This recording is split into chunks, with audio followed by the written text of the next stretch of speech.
Hi, welcome back to Focal Point AFR Talk. Brian Fisher is my name. Number to call if you want to join the conversation, 888-589-8840. I'd like to get your reactions to Boy Scouts if you have them. We can still talk about the IRS and their actions. But again, the two Fisher factoids of the day that I want you to remember, because you'll need these in conversations. The two Fisher factoids of the day: Adolf Hitler was a homosexual. His doctors said so. Adolf Hitler was a homosexual, factoid number one. His doctors said so. So it's a matter of historical fact. There no longer can be any question about that. Factoid number two, according to the Boy Scouts, 70% of all abuse of boys is done by teenagers. That's according to the Boy Scouts, their own materials, their own videos. 70% of all sexual abuse of boys is done by teenagers. And they have just changed their policies to allow a 17-year-old homosexual to sleep in the same tent with your 11-year-old son. I don't think so. Now, again, just want to finish up. I ran out a little bit of time, but I want to complete the quote from these two lawyers from Yale Law School. And you think about the licenses, by the way. Just because a state has issued a license does not mean it cuts you any ice in another state. You get a hunting license in Idaho, you can't use that in Mississippi. You try to show that in Mississippi and say you got to get a hunting license here. Just because you got a hunting license issued by one state does not mean it has any validity in another state.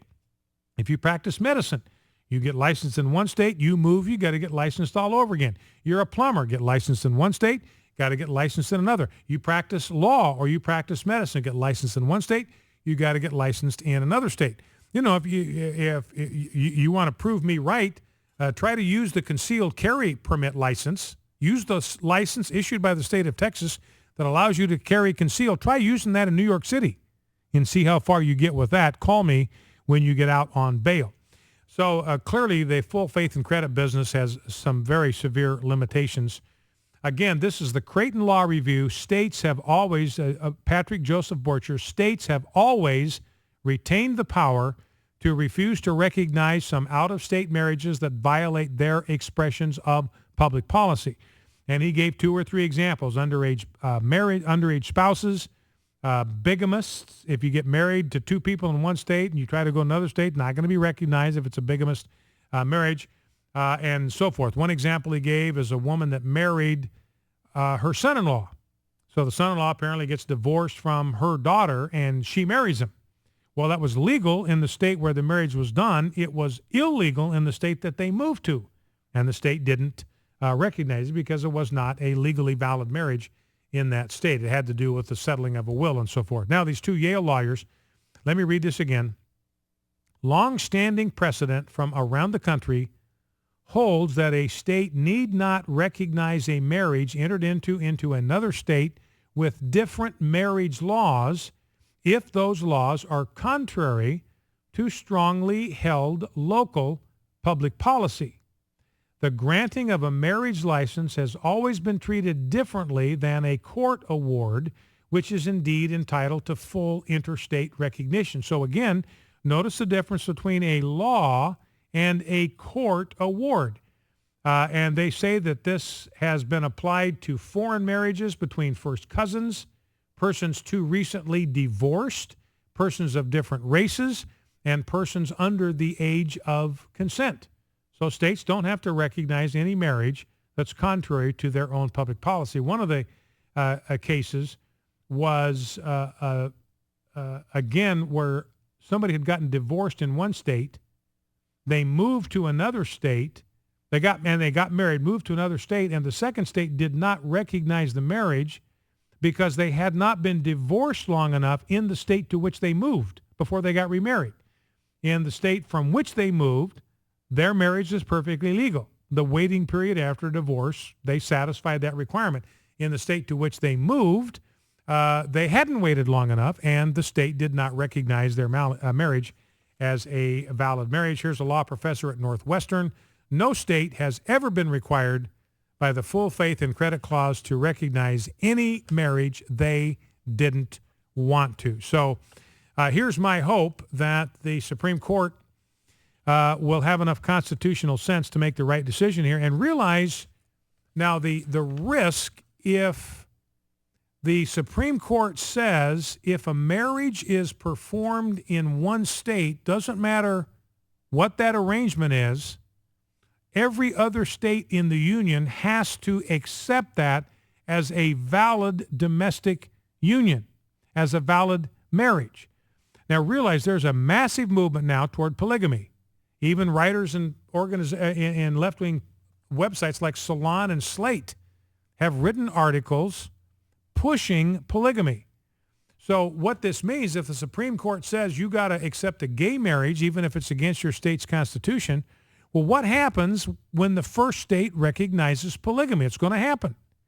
If the Supreme Court does this bad thing, then polygamy would then become legal in your state. All it has to happen is a polygamous cluster has to move from Utah or wherever, set up shop in your state and insist that you recognize all of those polygamous marriages as valid marriages. Other states are going to get rid of age of consent, which is going to allow pedophiliac marriages, just like they have in Muslim countries. And they're going to have to be recognized in your state if the Supreme Court does the bad thing. People have already argued they ought to have a right to marry their animals.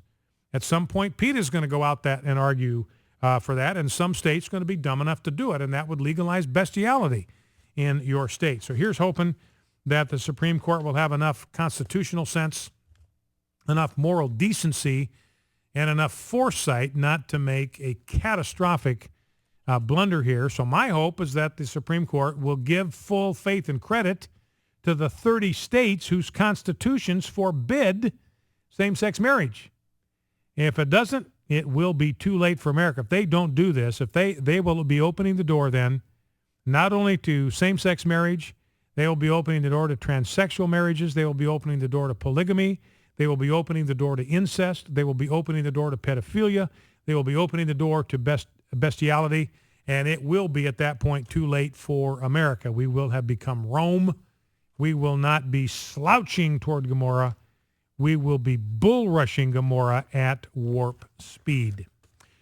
All right, a couple of quick sound bites before we go to the phones. 888-589-8840. Grab clip number 5, Rob, if you can. This is a left-winger, Cornel West. He has stopped being a fan of Obama for some time, and he's going after the Obama administration and Eric Holder, who's a black guy, for violating the First Amendment and the freedom of the press. Let's listen. There's no doubt that this government has committed war crimes, and now we're getting the rationalizations of them. We find out there's 4 Americans assassinated. We only thought it was 3. Just a year or so ago, the same government had said that no civilians had been killed at all. That's what Brennan told us. We find out we were lying. We said he was lying on this show. Mm-hmm. And we were called liars for telling the truth. Now the government tells the truth. So it's fairly clear that the government's trying to shield itself from any kind of crimes that claims that it had committed it. And put it this way, in the future, people will look back and say, you committed crimes, you ought to be accountable. They're saying, no, here's the rationalizations. It was justified. It was right. It was just.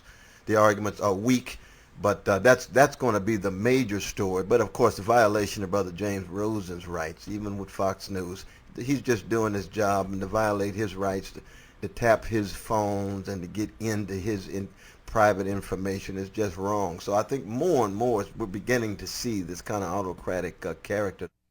All right, so that is Cornel West. He's a certified Obama criticizer because he's black. And he's saying, look, what's happened here is this is just plain wrong. They have violated James Rosen's rights. And if you commit crimes, you ought to be accountable. Well, let's go to the phones, 888-589-8840. Let's begin with Mary in Cumberland, Maryland. Mary, welcome to Focal Point. What's on your mind? Well, a lot of things. I've been listening to this, and with the Boy Scouts, we all know that this is what Obama wants. You take down the Boy Scouts, you are literally destroying another part of God's creation, that God's testimony.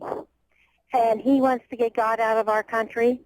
But the thing is, God's is here, he is alive, and he is always going to be here. And this is a Christian nation, no matter how much he wants to destroy it. And, it's a shame. My boys were in the Boy Scouts, and I was proud of it. But I'm ashamed that these leaders did not stand up. And a lot of the votes weren't counted. It doesn't make a lot of sense.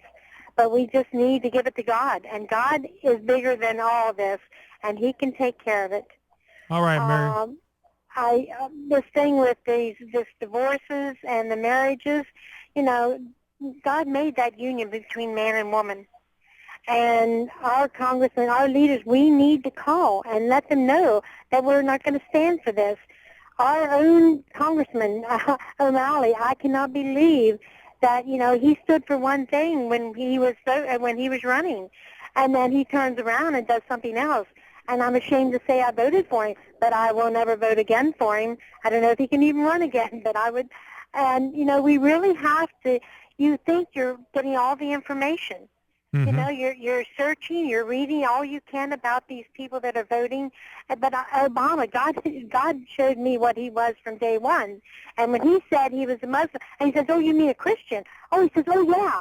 And that was right on tape. That was documented. I mean, it wasn't a mistake. It wasn't it wasn't a blunder. It was a blunder, all right. He meant it. Mm-hmm. But, then to lie and all these other things. And he is to try and destroy this country and what it stands for. And we need to stand up and let our voice be heard, and that we're not going to stand still for it anymore. All right, Mary. Well, listen, I appreciate your call very much and your exhortation. And you see that, in the prophets, like we were talking about before, if God's people will be informed and they will take the action that's available to them, we can only do the things that we can do. But if we will do the things that we can do, we will bathe what we do in prayer. We will continue to bring this nation before prayer, which is before God in prayer, which is what we do at the beginning of every program. Then I don't believe it's too late for America. The tide can be turned. You can get to the point where you are past the point of no return. I don't believe we're there yet. We could get there, but if we pray and act, we may be able to stave off disaster. Back in 2. Have you ever